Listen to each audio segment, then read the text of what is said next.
Bismillahirrahmanirrahim. Assalamualaikum warahmatullahi taala wabarakatuh. Magandang umaga po sa inyo at sa nanonood sa inyong programa.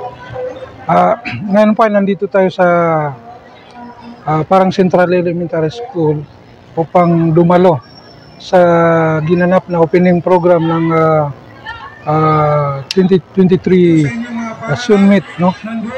Sunmeet ng Sun 2 na kinabibilangan ng municipality ng Parang, kung saan lahat ng mga schools, maging ito ay elementary at saka yung secondary, kasama na yung Bongo District, ay nandito rin po upang dalhin ang kanilang mga athletes para maki-participate sa ginaganap na Sunmeet ngayong araw na ito magsisimula. Una-una tayo naman po ay nangunguna sa ating advocacy edukasyon, no?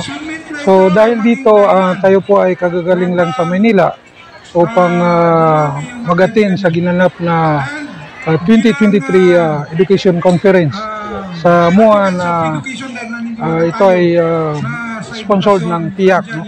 Upang pag-aaralan kung ano yung mga pagbabago sa edukasyon, sa sistema ng edukasyon, kung ano yung mga naging accomplishment at kung ano ang mga gagawin pa na pagbabago, no?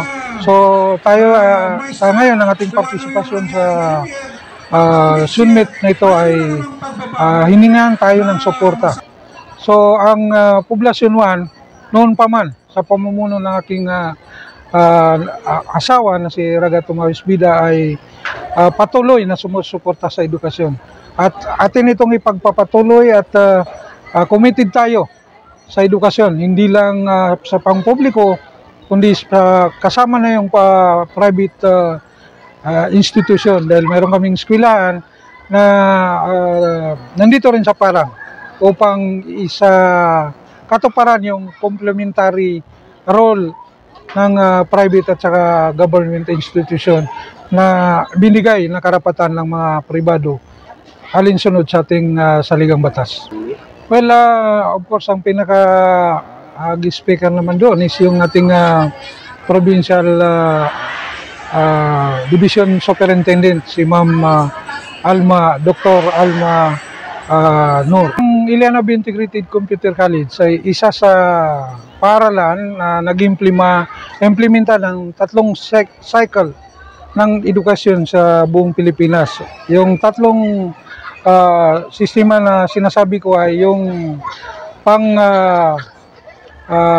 basic education mula kinder hanggang senior high, yung kolehiyo, may 5 kurso kami at nadagdag pa yung midwifery at saka nursing, and of course yung technical vocational course. So ibig sabihin, yung tatlong sistema na yun ay makikita sa Ilianob Integrated Computer College, kung saan marami naman tayong estudyante in the three system of education.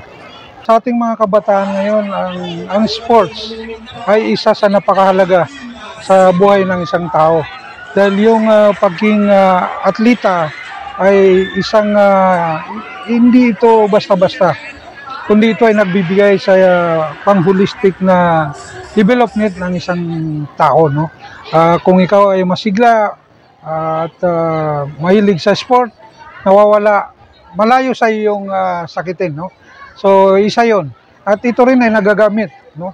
Nagagamit para ma-build yung confidence ng isang bata, no?